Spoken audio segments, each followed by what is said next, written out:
नमस्कार दोस्तों, स्वागत करते हैं आप सभी का आपका अपना चैनल न्यूटन क्लासेस में। तो चलिए हम लोग शुरू करते हैं 12th क्लास का ज्योग्राफी सेकेंड किताब का ये फर्स्ट लेसन है जिसका नाम है जनसंख्या वितरण घनत्व और ये जनसंख्या वितरण घनत्व वृद्धि और संगठन। ये लेसन का नाम है, आप लोग देख सकते हैं या देख लीजिएगा। तो चलिए हम लोग स्टार्ट करते हैं जनसंख्या के बारे में। सबसे पहले जनसंख्या देखेंगे। जनसंख्या की दृष्टि से भारत जो है वो कौन सा स्थान है? तो जनसंख्या की दृष्टि से भारत कौन सा स्थान है बताएंगे। तो जनसंख्या की दृष्टि से भारत जो है वो दूसरा स्थान है। तो पहला स्थान पे कौन है? तो पहला स्थान पे आ जाएंगे चाइना। चाइना कहने का मतलब चीन। चीन जो है दोस्तों वो प्रथम स्थान पे है और दूसरा स्थान पे जो है वो भारत है। दूसरा स्थान पर भारत है। दूसरा स्थान पर कौन है दोस्तों? भारत है।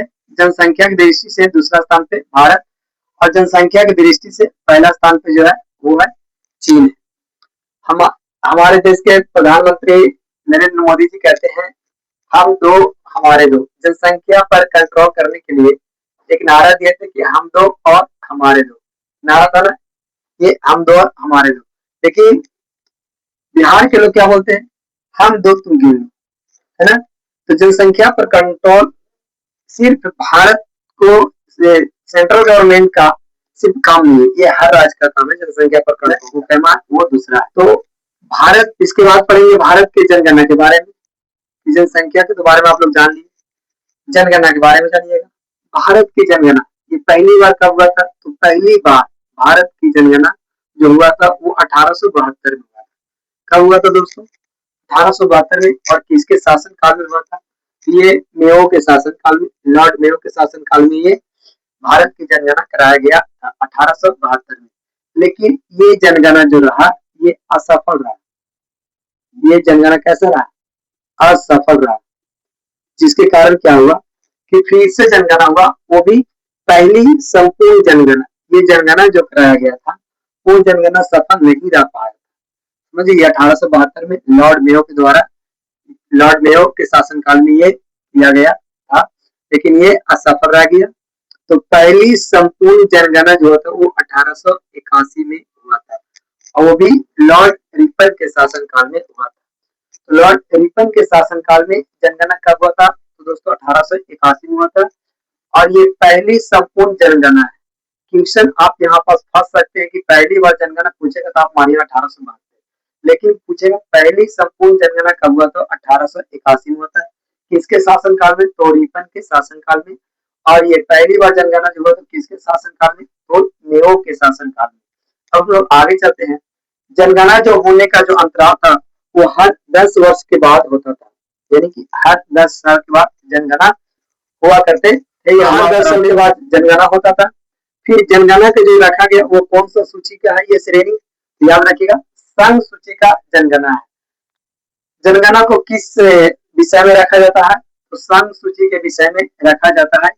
आगे बात करते हैं कि केंद्रीय गृह मंत्रालय ने 2027 में 16वीं जनगणना का निर्णय लिए हैं या निर्णय निकाला गया या निर्णय लेने का अधिकार। आप समझिए, तो केंद्रीय गृह मंत्रालय 2027 में, अच्छा आप भी बता सकते हैं कि 10 साल के अंतराल पर ये जनगणना होता है। तो 2011 में जो जनगणना हुआ वो भाई साहब 21 में क्यों नहीं हुआ? 2011 में 10 साल के बाद यदि जनगणना होता है तो 11वां जनगणना 21 में तो होना चाहिए। 21 में क्यों नहीं हुआ?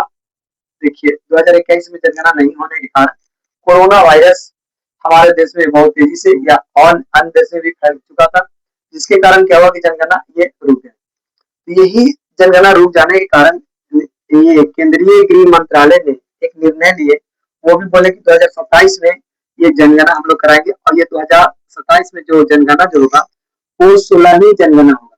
तो आप तो ये भी पता कर लिए होंगे कि 2011 में जो जनगणना हुआ था वो कैवीं जनगणना हुआ था? दोस्तों ये 15वीं जनगणना हुआ था। कैवीं जनगणना? 15वीं जनगणना। और जो 2027 में जो जनगणना होने वाला है वो 16वीं जनगणना होने वाला है। चलिए उम्मीद करते हैं कि यहाँ तक आप समझ पा रहे होंगे। अब हम आगे चलते हैं। जनगणना भी होगा 2027 में, वो भी 2 चरणों में होगा। सबसे पहले होगा 1 अक्टूबर से 2026 तक होगा, ठीक है। फिर उसके बाद 1 मार्च से 2027। तो 1 अक्टूबर से 2026 ये पहला चरण हो जाएगा जनगणना का, और दूसरा जो चरण हो जाएगा वो दोस्तों 1 मार्च 2027, ये जनगणना का दूसरा चरण हो जाएगा। आगे बात करते हैं स्वतंत्र भारत के पहली बार जनगणना कब हुआ था, तो 1951 में हुआ था। हमारा देश आजाद हुआ था, सभी लोग जानते हैं 1947 1947 में हमारा देश आजाद हो गया था। लेकिन यहाँ पर क्वेश्चन क्या करे, स्वतंत्र भारत के पहली बार जनगणना कब हुआ था, 1951 में। जब देश आजाद हो गया 1947 में, तो इस पे शासन करने वाला कौन, तो शासन करने वाला कोई होना चाहिए। तो अंग्रेजों ने बोला था कि शासन हम यहाँ से तभी जाएंगे, कानूनी तौर पर हम तो आजाद आपको कर दिए हैं, लेकिन हम यहाँ से तब जाएंगे जब आप अपना संविधान बना लीजिएगा। तो हमने अपना संविधान बनाए थे, वो 1950 में लागू हुआ था। ये 1950 में जो संविधान बन के तैयार हो गया, लागू हो गया, तब जाकर के जनगणना हम लोग की कराया गया, वो 1951 में। तो स्वतंत्र भारत के पहली बार जनगणना कब हुआ था दोस्तों, बताइएगा, 1951 में हुआ था। और 2011 में जो जनगणना हुआ था वो कैवी जनगणना था, तो याद रखिएगा 15वीं जनगणना है। जो 2027 में जो जनगणना होने वाला है, जो 2 चरण में होगा, ये जनगणना कैवी रहेगा, वो 16वीं रहेगा। 2011 में जो जनगणना हुआ था वो 15वीं जनगणना हुआ था, लेकिन ये जनगणना 2011 के करने वाले आयुक्त कौन थे, ये थे डॉक्टर सी चंद्रमौली। इनका पूरा नाम है डॉक्टर सी चंद्रमौली। स्वतंत्र भारत की ये 7वीं जनगणना थी, यानी कि 1951 से लेकर के 2011 तक यदि आप देखिएगा, तो स्वतंत्र भारत की कैवी जनगणना रहेगा, 7वीं जनगणना। लेकिन स्वतंत्र भारत की कैवी जनगणना रहा, तो ये याद रखिए 7वीं जनगणना रहा। जब 2027 में जनगणना हो जाएगा, तब पूछेगा कि स्वतंत्र भारत की कैवी जनगणना, तो याद रखिएगा 8वीं जनगणना, ठीक है, 8वीं जनगणना।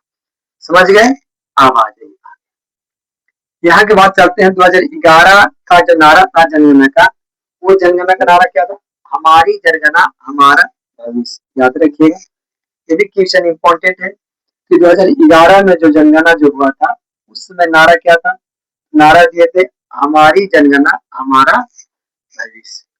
सर्वाधिक जनसंख्या वाला राज्य भारत में, जनसंख्या वाला राज्य भारत में सर्वाधिक जनसंख्या वाला राज्य कौन कौन से है, देखिएगा। सबसे पहले नंबर पर आ जाएगा उत्तर प्रदेश, दूसरा नंबर पे आएगा महाराष्ट्र, तीसरा नंबर पे आएगा बिहार, चौथा नंबर पे आएगा पश्चिम बंगाल, पांचवा नंबर पे आएगा आंध्र प्रदेश। देखिए, ये ऐसे राज्य हैं जो भारत में सर्वाधिक जनसंख्या इन्हीं राज्यों में देखने के लिए मिलता है।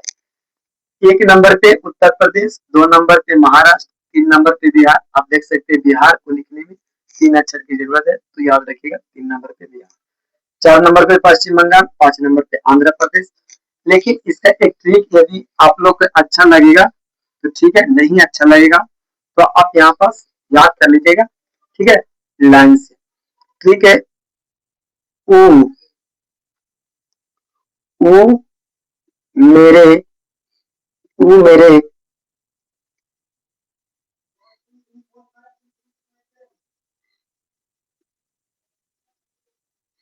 बिहार पर आया, वो मेरे बिहार पर आया। देखिए ये ट्रिक है, वो मेरे बिहार पर आया, वो मेरे बिहार पर आया, उसे उत्तर प्रदेश, माँ से महाराष्ट्र, बिहार, और पास से पश्चिम बंगाल, आज से आंध्र प्रदेश। तो ये ट्रिक के माध्यम से आप याद कर सकते हैं क्रमशः से, ठीक है।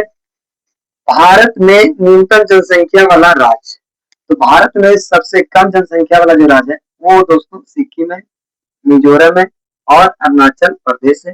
ये 3 को आप याद रखिएगा कि भारत में न्यूनतम जनसंख्या वाला राज्य कौन है, तो पहला याद रखिएगा सिक्किम, दूसरा याद रखिएगा मिजोरम, तीसरा याद रखिएगा अरुणाचल प्रदेश। अब बात कर लेते हैं साक्षरता दर को लेकर के। देखिए ये भी क्वेश्चन यहाँ से पूछता है साक्षरता दर। तो साक्षरता दर, हम किस साक्षरता कहते किसे, साक्षरता क्या है, ठीक है। तो देखिए साक्षरता हम उसे कहते हैं कि 60 वर्ष और उससे अधिक आयु का व्यक्ति जो किसी भी भाषा में समझ के साथ साथ पढ़ और लिख सकता है उसे साक्षरता माना जाता है, यानी उसी को हम साक्षर बोलते हैं। तो साक्षरता किसे कहते हैं, ये आप डिफिनेशन लिख भी सकते हैं और अगर कोई पूछता है तो आप बता भी सकते हैं कि 7 वर्ष और उससे अधिक आयु का व्यक्ति जो किसी भाषा में समझ के साथ पढ़ और लिख सकता है उसे हम साक्षरता कहते हैं। 2011 के अनुसार 2011 के अनुसार तो हम लोग आगे बढ़ जाते हैं। 2011 के अनुसार साक्षरता तो समझेंगे। 2011 के अनुसार भारत का कुल साक्षरता दर कितना प्रतिशत था। 2011 के अनुसार पुरुष का कुल साक्षरता दर कितना प्रतिशत था। 2011 के अनुसार महिलाएं का कुल साक्षरता दर कितना प्रतिशत था। तो देखिए भारत की बात करेगा तो 74.04%, ये 2011 के अनुसार भारत का कुल साक्षरता दर जो था वो 74.04% था। दोस्तों आगे बात करते हैं। 2011 के अनुसार पुरुष का साक्षरता दर था वो था 82.14% और 2011 के अनुसार महिला का साक्षरता दर 65.48% था। अब देखा जाए तो आगे बात करते हैं साक्षरता। तो पुरुष और महिला में साक्षरता का कुल कितना अंतर है। तो पुरुष और महिलाओं में साक्षरता का जो अंतर है वो 16.68% है। तो कभी ये भी क्वेश्चन हो सकता है कि पूछ दिया जाए, तो आप लोग ध्यान में रखना